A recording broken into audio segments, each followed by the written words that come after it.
Amara Hayes believed she had escaped the gravity of his world. For 3 years, she lived in places that did not ask questions, towns where names were forgotten quickly and people minded their own shadows. She traded chandeliers and armed convoys for flickering porch lights and borrowed quiet. She traded silk sheets for second-hand blankets. And she traded power for something far more fragile: peace. She did it for one reason: her son. Elio Valente slept beneath her roof, unaware that his blood carried the weight of an empire, unaware that his very existence rewrote the future of one of the most dangerous men alive. To him, the world was small and kind: morning light through curtains, warm hands, bedtime stories whispered in safety. To Amara, every breath was borrowed time. Because she knew the truth. You could hide from men. You could disappear from cities. But you could not disappear from Lorenzo Valente. He was not merely powerful, he was inevitable. A man whose presence reshaped rooms before he entered them. A man whose silence commanded obedience more effectively than violence ever could. Empires did not fear him because he was cruel.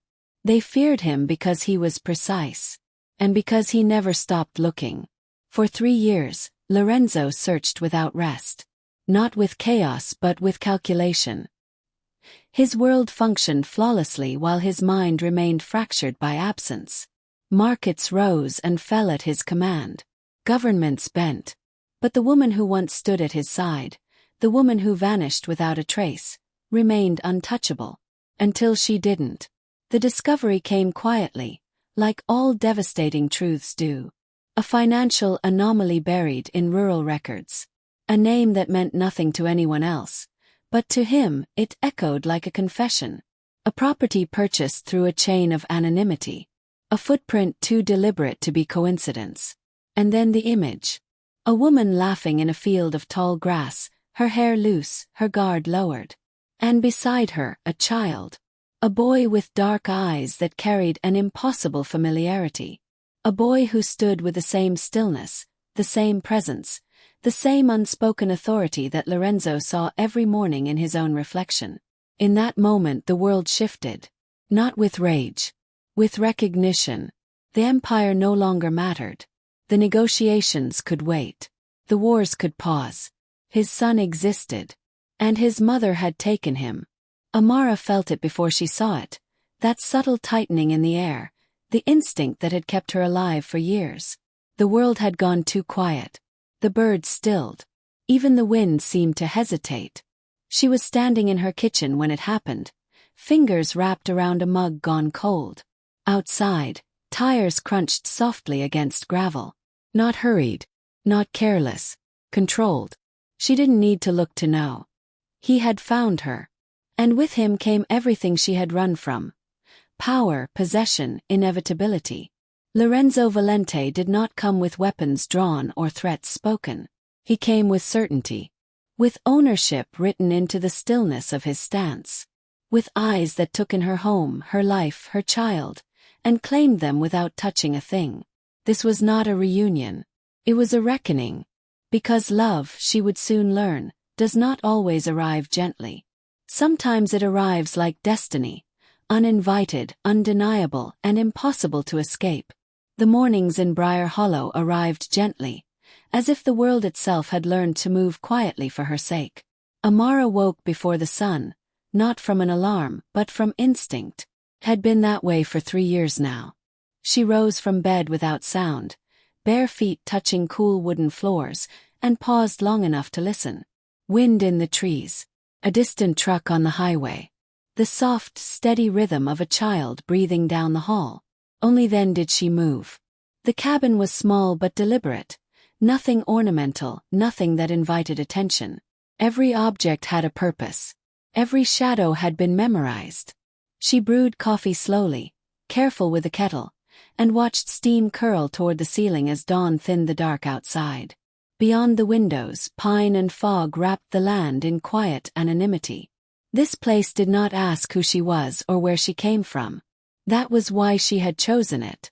Behind her, small footsteps padded across the floor. "Mama!" She turned, her chest easing at the sound. Elio stood in the doorway, hair tousled from sleep, clutching a worn blanket he refused to part with. He was barefoot, eyes still heavy, but already alert in the way children sometimes were when they sensed the world before understanding it. "Come here," she murmured. He crossed the room and leaned into her legs. She rested her hand on his head, fingers threading gently through his curls. In moments like this, the weight she carried eased just enough to breathe. They lived simply. Breakfast was toast and fruit. School was a small building down the road where no one asked too many questions. Amara worked part-time at the local co-op, paid in cash, her name written in pencil on the schedule and erased each week. She spoke when necessary, smiled when required, and kept the rest of herself locked behind careful eyes. She taught Elio kindness, curiosity, and silence when silence mattered. He had her eyes, soft and observant. But sometimes when he stood still, too still, she saw something else beneath the surface. A gravity. A presence that didn't belong to a child. It unsettled her, not because it frightened her, but because it reminded her of what she had fled. They walked the forest paths often. Elio loved to collect stones and ask impossible questions. Why the wind sang. Why trees bent but didn't break. Why some people left and never came back. Amara answered what she could. The rest she carried alone. There were moments, rare, dangerous moments, when she allowed herself to remember the man she had loved. Not the empire. Not the violence whispered in his name. But the way his voice softened when he said her name. The way he watched the world as if calculating its flaws. The way he believed, with frightening certainty, that he could protect anything he claimed. That was why she had run. Love like his was not gentle. It was consuming, demanded permanence, and children did not survive being symbols of power. By afternoon, clouds rolled low over the hills, heavy with coming rain. Amara felt it in her chest before she saw the sky darken. Pressure. Tightening. She packed Elio's bag for school with a care that bordered on ritual. She kissed his forehead longer than usual. "Be good," she whispered. "I always am," he said seriously, then paused. "Mama, are we safe?" The question struck deeper than it should have. He smiled anyway. "Yes, baby. We're safe." But as she watched him walk away, something inside her whispered that safety was never permanent, only borrowed. Later, while washing dishes, she felt it again.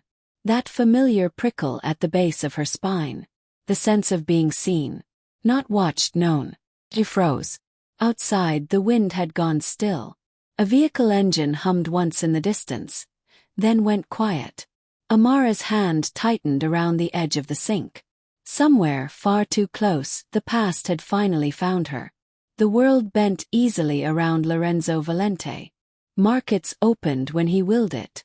Deals collapsed or flourished with a single word spoken behind closed doors.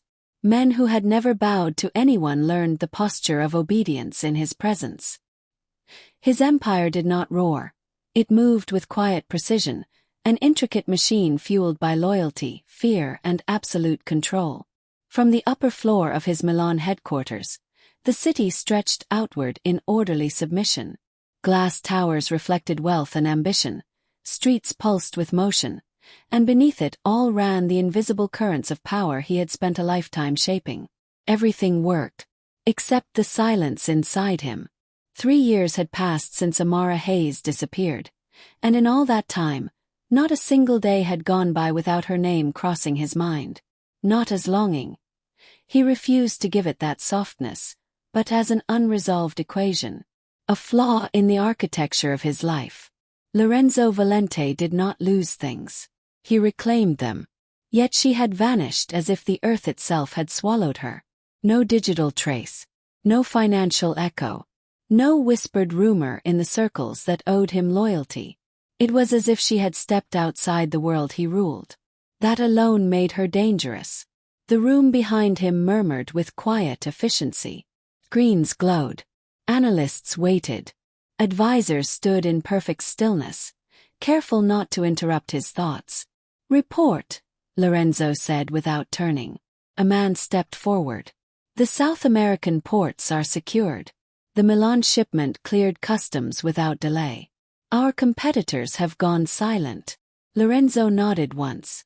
All of it was expected. And the other matter, he asked calmly. Was. Still nothing concrete, the man admitted. We've widened the net. Financial ghost trails, falsified identities, rural land records. Again, Lorenzo said, his voice level but sharp, is not an answer. The man swallowed. We're close. Lorenzo finally turned. His expression was composed, immaculate. Dark hair precisely styled, suit tailored to perfection, but his eyes held something restless, something feral beneath the polish. You've been close for 3 years, he said softly. No one spoke. He dismissed them with a slight gesture. When the doors closed, the silence pressed in, thick and familiar. He moved to the window, staring down at the city that bent to his will. This was his kingdom, built with discipline, maintained through strategy, secured through fear and respect in equal measure. And yet, the one thing he wanted most remained outside his grasp. Mara. He remembered her not as weakness, but as fire contained. She had never feared him, not truly. She challenged him in ways no one else dared, questioned his decisions, spoke truths others swallowed, that had drawn him in long before desire ever did. And then she was gone. No goodbye. No confrontation. Just absence. What she had taken with her gnawed at him more than betrayal ever could. He moved to his desk and opened a locked drawer. Inside lay a thin file, worn at the edges. Not official. Not logged. His own private obsession. Photograph rested at the top. Amara laughing in the sunlight. The image was old, stolen from a moment she hadn't known he'd seen. She looked unguarded. Live. His jaw tightened. You should have known better, he murmured, not in anger, but in quiet certainty. You should have known I would never stop. A soft chime sounded from the console behind him. Sir, a voice said carefully. We've identified a location that matches your parameters. Remote. Minimal records. Purchased under a shell identity tied to one of your former financial intermediaries. Lorenzo's breath stilled. Where? He asked. A rural community several hours north. Isolated. No formal surveillance. But there's evidence of a child. The room seemed to tilt. Show me. The screen flickered to life. Satellite images scrolled past. Trees, dirt roads, a modest structure tucked into green isolation. Then the image shifted. A woman stood in the yard, hair loose in the wind. Her posture relaxed in a way Lorenzo had not seen in years. She was laughing, actually laughing, and beside her was a small boy, dark-haired, sharp-eyed, watching the world with a familiarity that made Lorenzo's chest tighten. Time fractured. There it was. The truth he had not allowed himself to imagine. The boy turned slightly, and for one impossible second, Lorenzo saw himself reflected back. His bone structure, his gaze, the quiet gravity even in stillness. His hand pressed flat against the screen. Zoom, he said hoarsely. The image sharpened. There was no denying it. His son. The world seemed to inhale and hold its breath. Lorenzo straightened slowly, something cold and resolute settling behind his eyes. Whatever part of him had been patient, restrained, or forgiving hardened into certainty. Prepare the jet, he said quietly. I'm going to bring my family home. No one questioned him. Outside, the city continued its rhythm, unaware that somewhere far away, a quiet life was about to shatter, and that a king had remembered what was his. The rain began before nightfall, soft at first, then steady, an unhurried curtain that blurred the edges of the world. In the city, it washed over glass and steel. In the forest, it soaked deep into the soil, darkening everything it touched. For Lorenzo Valente, the rain meant movement. The jet lifted from the private runway in silence, cutting through cloud and distance with ruthless efficiency. Inside, the cabin lights were dim, the air still. He sat alone, jacket folded beside him, sleeves rolled just enough to reveal the faint scars that spoke of a life won through control rather than chance. Across from him, a tablet glowed with layered data, satellite coordinates, property transfers, obscure banking links disguised beneath mundane transactions. It was not evidence in the traditional sense. It was something more delicate. Pattern. He had learned long ago that truth rarely announced itself. It whispered. The shell company that had purchased the land no longer existed. The bank that processed the payment had been dissolved months later. The signatures were clean, practiced. Too clean. But buried in the digital residue was a single anomaly. A transfer routed through an old channel Lorenzo himself had once authorized for Amara's use. A line he had forgotten to erase because he never believed she would use it. She had learned from him. The knowledge twisted something in his chest. Pride. Regret. A sharp, almost painful admiration. She thought small, he murmured to himself. That was her mistake. The jet crossed into open sky, engines humming like a held breath. Far below, in a pocket of green the world had nearly forgotten, Amara stood at the edge of her porch and watched the rain fall through the trees. The air felt heavy, charged. The birds had gone quiet. She pressed a hand to her sternum, as if calming a racing heart. For days now, the feeling had followed her. A subtle wrongness. A sense that the world was leaning too close. She checked the road more often. Counted unfamiliar sounds. Even the forest felt alert, listening with her. Inside, Elio sat at the small table, carefully lining up stones he'd collected that morning. He had sorted them by color without being asked. When she watched him, something inside her tightened. He was too observant, too still. "Mama," he said without looking up. "Someone's coming." Her breath caught. "Why do you think that?" she asked, keeping her voice calm. He shrugged, as if the answer were obvious. "The air feels different." Her heart skipped. Children said strange things, she told herself. Children imagined. But this wasn't imagination, it was instinct. The same instinct that had once drawn her to a man like Lorenzo Valente and later saved her from him. That night, after Elio fell asleep, she stood at the window long after the rain stopped. The sky was clear, too clear.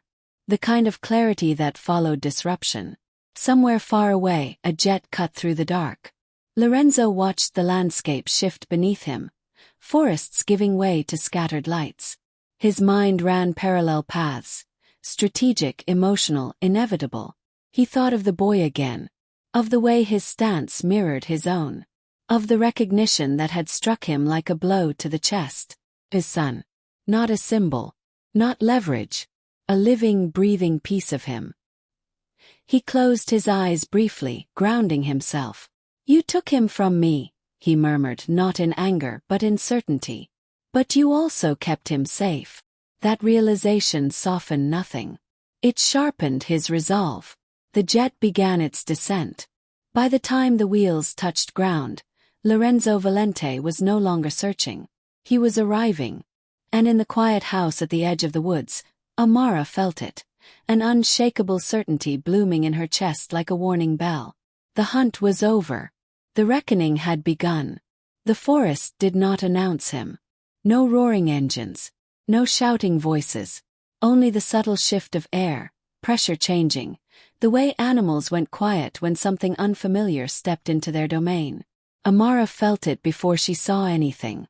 She had just finished rinsing a cup at the sink when the sensation crawled up her spine, slow and unmistakable. Not fear. Recognition. Her breath stalled halfway through an inhale. Outside, gravel crunched once. Her hand tightened around the edge of the counter. "Whoa, not yet." She moved to the window with careful slowness, parting the curtain by only a fraction. A dark vehicle sat at the edge of the clearing, its presence obscene against the softness of moss and pine. It didn't belong here. Nothing about it did. Then the door opened, and the world narrowed. Lorenzo Valente stepped out of the car as if time bent around him. He wore no armor, no excess, just a long coat darkened by travel and rain. His posture composed, his movements deliberate. He looked exactly as he had the last time she'd seen him, and nothing like the man she had imagined in her nightmares. Older perhaps, sharper. The kind of man who had learned patience the hard way. Her heart slammed painfully against her ribs. Behind her, a small voice whispered, "Mama!" She turned too quickly, her breath hitching. Elio stood at the doorway, clutching the edge of the frame, wide eyes fixed not on her, but past her. "No," she said softly, instinct taking over. "Stay here." But it was already too late. Lorenzo had lifted his gaze. Their eyes met across the clearing. For a moment the world fractured. Time slowed, stretched thin between them. His expression shifted. First disbelief, then something deeper, heavier. Recognition didn't come gently. It crashed through him. Amara felt it land in her chest like a blow. He took a step forward. She moved instinctively, placing herself between him and the doorway, between him and the child he had not yet fully seen. "You shouldn't be here," she said, her voice steady despite the tremor beneath it. "Neither should you," he replied. His voice was lower than she remembered, roughened by time and restraint, carried across the space like a physical thing. "Leave," she said. "You can still leave." Lorenzo's gaze flicked past her shoulder. And then he saw him. Elio stood frozen, small hands clenched at his sides, eyes dark and unblinking. He didn't cry. He didn't hide. He simply watched, observant, composed in a way no child should be. Lorenzo's breath caught. The world tilted. It was like looking into a mirror that reflected not the present, but a truth he had never been allowed to know. The shape of the face. The stillness. The way the child stood his ground without understanding why. His chest tightened painfully. "Is that?" His voice failed him. Amara felt the moment collapse inward. Every plan, every lie, every mile she had put between them crumbled into nothing. "Yes," she whispered. "That's him." Silence stretched. The forest seemed to hold its breath. Lorenzo took one step forward, then stopped himself, as if afraid to break something sacred. "My son," he said, the words barely sound. "Not claimed. Discovered." Elio tilted his head. "Mama," he asked softly. "Who is he?" She swallowed, heart breaking in places she didn't know still hurt. "He's someone from before." Lorenzo's gaze never left the child. "No," he said quietly. "I'm his father." The word hung in the air, heavy and irreversible. Amara felt tears burn behind her eyes. "You don't get to say that." "I do," he answered, not with anger but certainty. "Because I am." A long silence followed. Wind moved through the trees. Somewhere a bird took flight. Lorenzo finally looked at her, truly looked, and the power in his expression softened. Not vanished but reshaped. "You disappeared," he said. "You erased yourself." "I protected him," she shot back. "From this. From you." His jaw tightened. "You decided that alone." "I had to." He took another step forward, then stopped again, measuring her fear. "You should have told me." "And what?" she demanded. "Let you cage us in gold.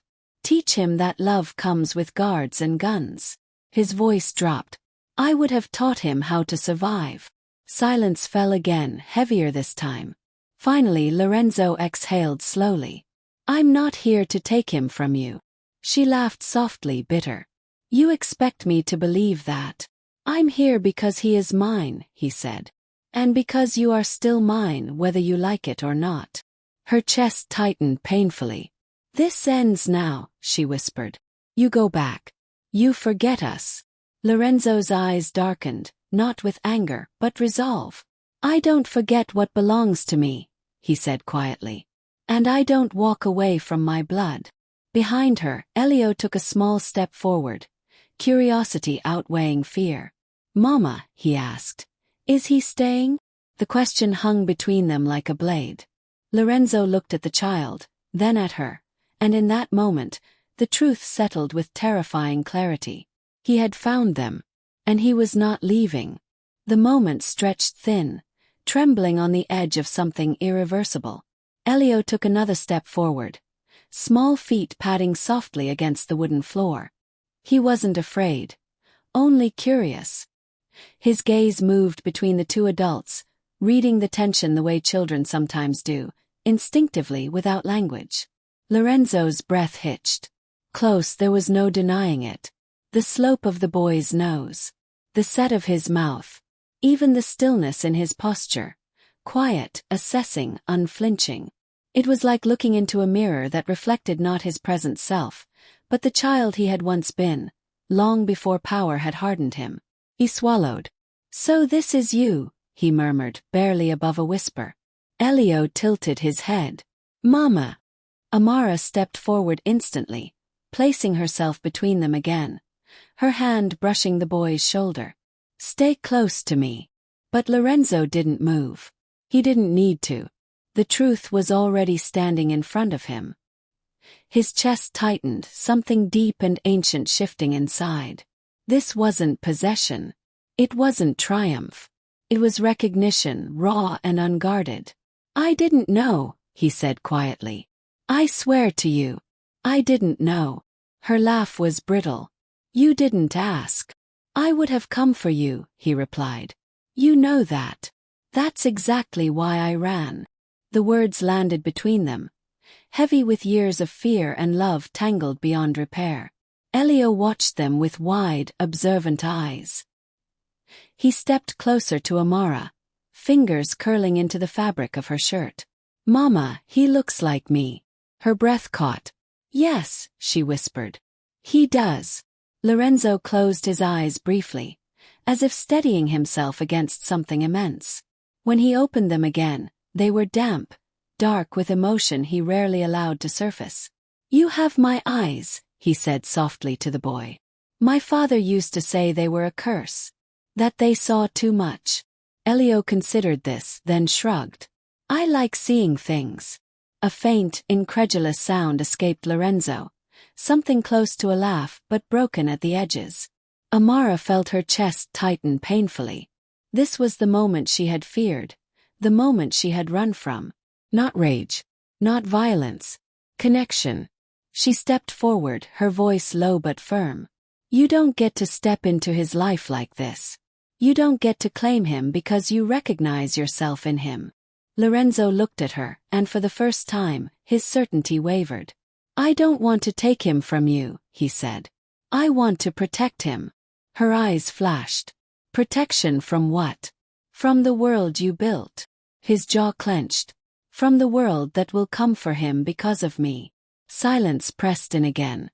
Elio shifted, clearly sensing the tension. He looked up at Lorenzo, studying him with unfiltered curiosity. "Are you going to hurt my mama?" The question struck harder than any accusation. Lorenzo crouched slowly, lowering himself to the child's level without breaking eye contact. "No," he said immediately. "Never." Elio considered that, then nodded once, as if filing the answer away. "You're very big," he said. "But you look sad." A breath caught in Lorenzo's throat. He glanced away for a moment, then back. "I was," he admitted. "I think I still am." Elio reached out, tentative, and touched the edge of Lorenzo's coat. The contact was light, curious. The world seemed to stop. Amara's heart pounded violently. "Elio." "It's okay," he said softly, not looking at her. "He's not scary." Lorenzo froze completely. No gunfire, no enemy, no threat had ever rendered him this still. Something inside him cracked open. When he finally stood, he did so carefully, as if afraid to disturb the fragile balance holding them all in place. "I'm not here to take him away," he said again, this time with quiet conviction. "I'm here because I'm his father, and I will not disappear from his life." Amara's voice trembled. "You don't get to decide that alone." "I know," he said. "That's why I'm staying." The words landed like a verdict. Outside, the wind whispered through the trees. Inside, the past and present pressed together, inseparable now. Blood had spoken, and nothing would ever be the same again. The silence that followed was heavy, layered with everything unsaid. Amara was the first to move. She stepped between Lorenzo and Elio again, her body instinctively forming a barrier, even as her hands trembled at her sides. She had faced men with guns before. She had faced fear. But this was different. This was the slow unraveling of the life she had fought to protect. "You don't get to decide what staying means," she said quietly. "Not here. Not with him." Lorenzo straightened, the softness in his expression hardening, not into cruelty but resolve. "And you don't get to pretend you can keep him safe alone." Her eyes flashed. "I have kept him safe." "For how long?" he countered. "Until someone noticed. Until a stranger asked too many questions. Until someone recognized his face the way I did." She flinched and he saw it. "That's not protection," he continued. "That's delay." Elio stood between them now, small hands clenched at his sides, absorbing every word. He didn't understand the stakes, but he understood the tension. He could feel it pressing against his chest like a storm about to break. Amara turned to him, kneeling so they were eye to eye. "Go to your room, sweetheart. Just for a minute." He hesitated. "Are you mad?" "No," she said softly. "Never at you." He nodded, casting one last uncertain look at Lorenzo before padding down the hall. His door closed with a quiet click that sounded far louder than it should have. The moment he was gone, Amara rose, all softness burning away. "You think because you found us you own this now," she said. "That's how your world works. You take, you secure, you dominate." Lorenzo exhaled slowly. "I protect what's mine." "That's not protection," she snapped. "That's control. You build cages and call them castles." His jaw tightened. "You think what you've built here isn't a cage. Isolation masquerading as freedom. You've taught him to be afraid of the world." "I taught him to survive," she shot back. "Without blood on his hands." The words hit hard. For a moment, his composure fractured, revealing something raw beneath the authority. "You think I wanted that life for him?" he asked quietly. "You think I don't know what this world does to boys like us? I lived it. I survived it. And I made it powerful enough that no one could ever hurt me again. And in doing so," she said, voice trembling, "you became the very thing you fear." Silence swelled between them. Lorenzo turned away, pacing once, then stopping near the window. Outside, the forest swayed gently, indifferent to their war. "You ran because you were afraid," he said. "Not of me, but of what loving me would cost." She swallowed. "I ran because loving you meant losing myself." He turned back to her. "And yet you kept my child." The words landed softly but carried weight. "Because I loved you," she whispered. "And because I knew if you ever saw him, you'd never let him go." A muscle in his jaw ticked. "You say that like it's a crime." "It is," she replied. "When love becomes ownership." He stepped closer, stopping just short of her space. "And what do you call it when you decide alone what his life should be? When you erase his father without consent?" She had no answer. Her silence was answer enough. Outside, a low rumble of thunder rolled through the hills. The air thickened, heavy with the promise of rain. Lorenzo's voice softened, stripped of command. "I won't take him from you." She looked up, searching his face for truth. "But I won't disappear either," he continued. "I will protect him. I will provide. I will be present. You can't buy your way into being a father." "I know," he said. "That's why I'm staying." Her breath hitched. "You don't get to decide that." "I do," he replied quietly. "Because the world will come for him one day. And when it does, I will be standing in front of it." The weight of his words settled into the room. From down the hall, a soft voice drifted toward them. "Mama!" They both turned. Elio stood in the doorway again, eyes wide, uncertain. "Are you fighting because of me?" Amara crossed the room in 2 strides and knelt before him, pulling him close. "No, baby. Never because of you." Lorenzo watched them, something aching behind his ribs. Then why are you both sad? Elio asked. Neither of them answered. Because love, when mixed with power, always demanded a price. And all three of them were about to pay it. The night deepened around the house, thick with the scent of rain and pine. The world outside felt paused, as if waiting for a decision to be made inside the small, dimly lit rooms. Lorenzo stood near the window long after the others had fallen silent. His presence filled the space without effort, still, composed, inevitable. He had removed his coat, folding it with careful precision over the back of a chair, as though he had already decided he belonged here. Amara watched him from across the room, arms crossed tightly over her chest. Every instinct screamed at her to run, to gather Elio and disappear into the forest before dawn. But she knew the truth now. There was no farther place to hide. I won't take him tonight, Lorenzo said quietly without turning. You're not ready. And neither is he. Her breath stuttered. That's supposed to reassure me. It's not meant to, he replied. It's meant to be honest. She laughed softly, hollow. Honesty would have been telling me the truth 3 years ago.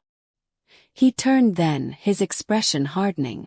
And you think I would have let you leave if I'd known? Yes, she said. You would have wrapped us in gold and steel and called it love. His gaze sharpened, but he didn't deny it. I will not cage him, he said instead. But I will not leave him unprotected. And who decides what protection looks like? She demanded. I do, he answered without hesitation. Silence stretched between them again, heavy and brittle. From the hallway came the soft padding of bare feet. Elio appeared, rubbing sleep from his eyes, his hair sticking up in uneven tufts. He looked smaller in the dim light, fragile in a way that made Amara's chest ache. I heard voices, he said quietly. Lorenzo knelt before him almost instinctively. I'm sorry if we woke you.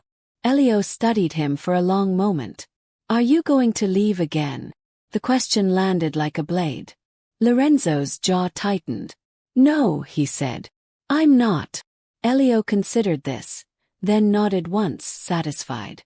He turned back toward Amara. Can he stay? Her throat closed. She looked at Lorenzo, searching his face for deception, for arrogance, for threat. What she found instead was certainty, terrifying and unwavering. He can stay, she said finally, each word heavy. For now.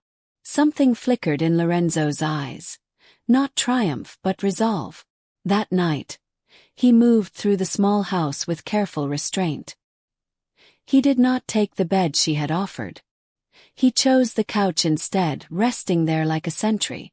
When she passed him on the way to her room, their shoulders brushed, and the contact sent a tremor through her that had nothing to do with fear. Sleep came in fragments. She woke once to the sound of quiet voices, Lorenzo speaking softly to Elio, his tone gentle in a way she'd never heard before. She didn't listen long. Some things felt too intimate to witness. By morning the world had shifted. Black vehicles lined the edge of the clearing, barely visible through the trees. Men stood at measured distances, respectful, alert. Not soldiers, guardians. Amara stepped outside and stopped short. This is what you call not taking over? She asked. Lorenzo joined her, hands folded behind his back.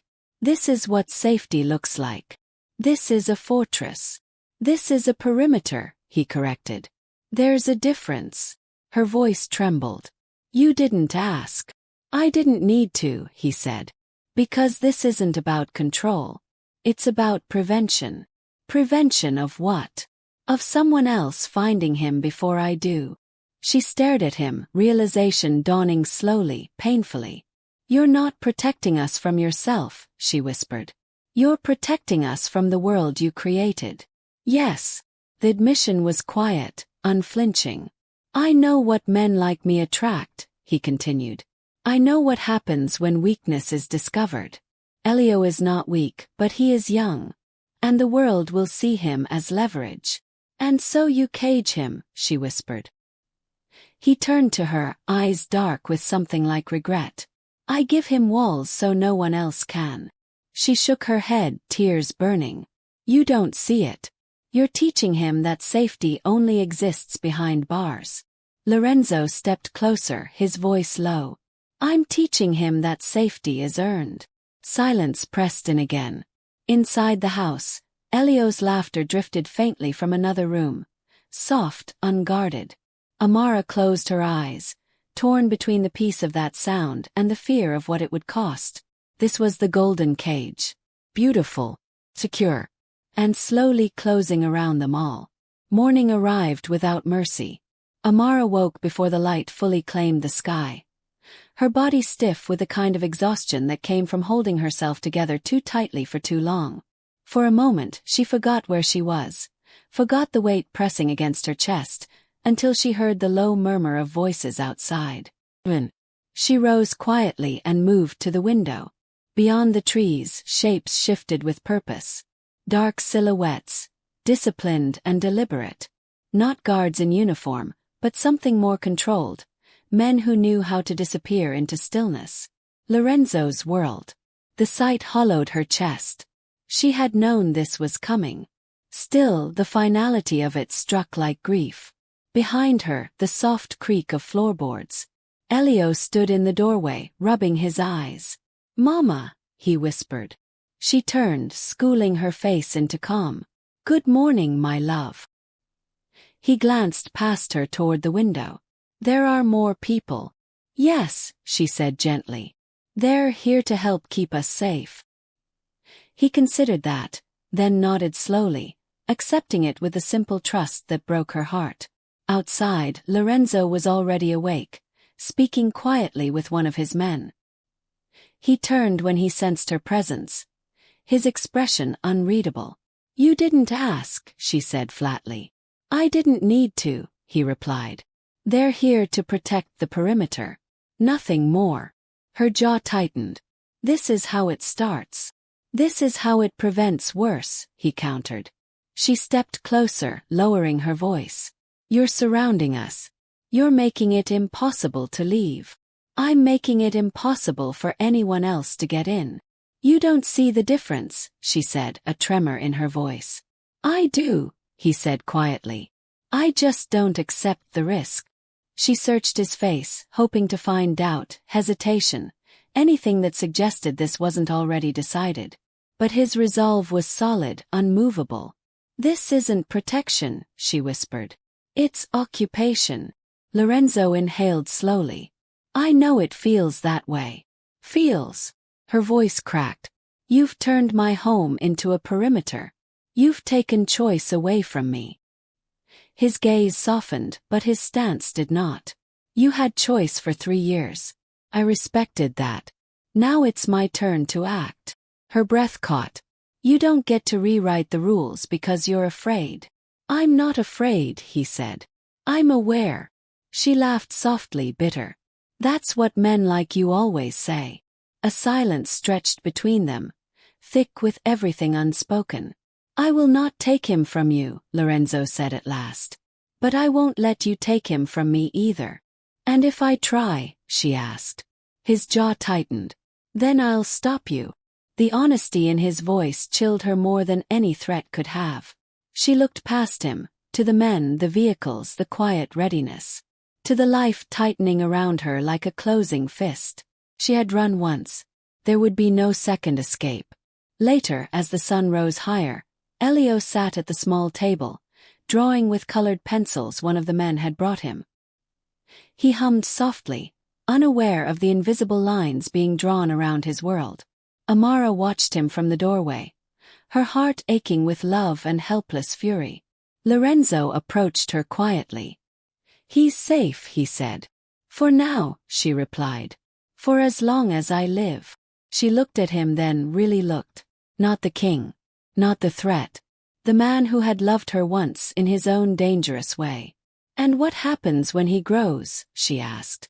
"When he starts asking questions you can't control?" A shadow crossed his face. "Then I'll tell him the truth. And if he chooses differently than you?" Lorenzo was silent for a long moment. "I'll live with it," he said finally. "But I won't abandon him." The words settled between them like a verdict. Amara turned back to her son, watching him laugh at something small and harmless. Her chest ached with the knowledge that the world had already begun shaping him. She realized then that this wasn't a battle she could win by running. The walls had risen quietly, carefully, built not of stone but of love, fear, and unyielding power.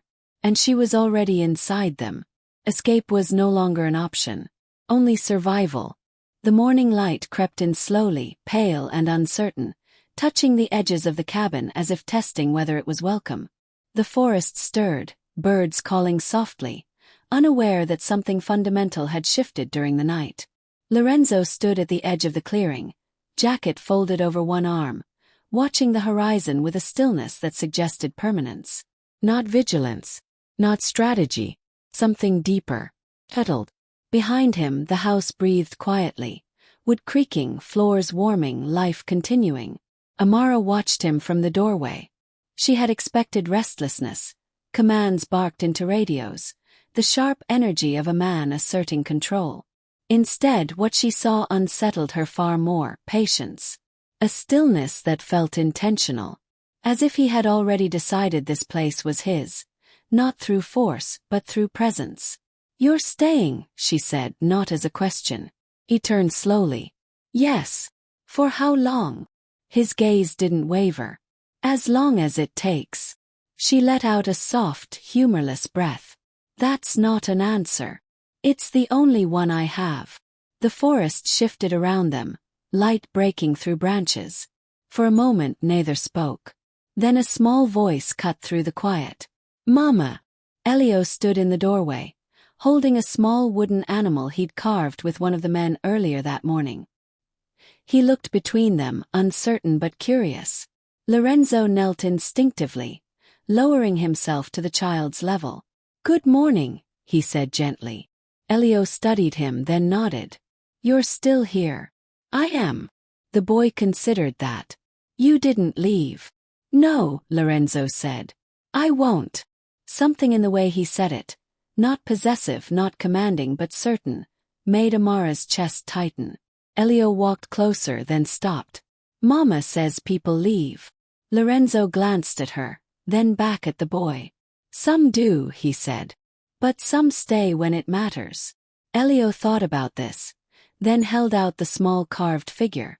"I made this." Lorenzo accepted it carefully, as if it were something fragile. "It's good," he said quietly. "You're good with your hands." The boy smiled, pleased. Amara watched the exchange, her heart twisting in unfamiliar ways. This wasn't dominance. This wasn't conquest. It was connection. And that frightened her more than anything else. Later, when Elio wandered off to play, Lorenzo turned to her. "I'm not here to take him away from you," he said. "I'm here to stand beside him." She crossed her arms. "And what happens when your world comes for him? Then it will answer to me." Her voice sharpened. "You can't protect him from everything." "No," he agreed. "But I can make sure nothing reaches him without going through me first." She studied his face, the lines carved by years of command, the quiet resolve beneath it. This wasn't a man playing a role. This was a man accepting a truth he could no longer outrun. "You're building something," she said softly. "Yes." "And what am I in it?" she asked. His gaze softened. "You're not a piece on the board. You're the reason the board exists." The words hit harder than she expected. She turned away, blinking rapidly. "That sounds dangerously close to devotion." "Maybe it is," he said.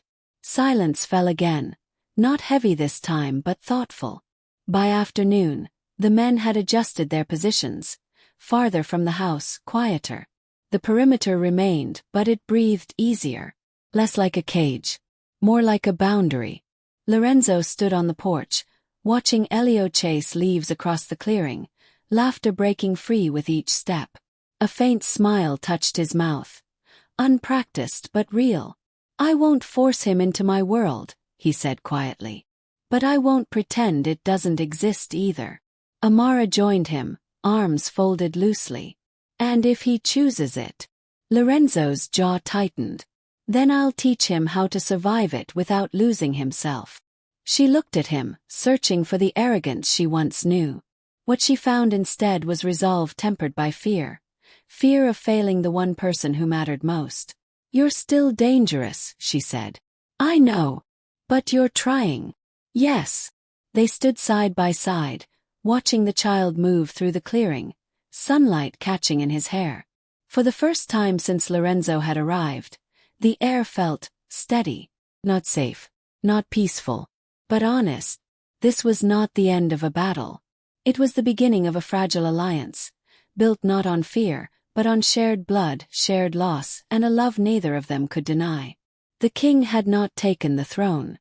He had chosen to stay. And in doing so, everything had changed.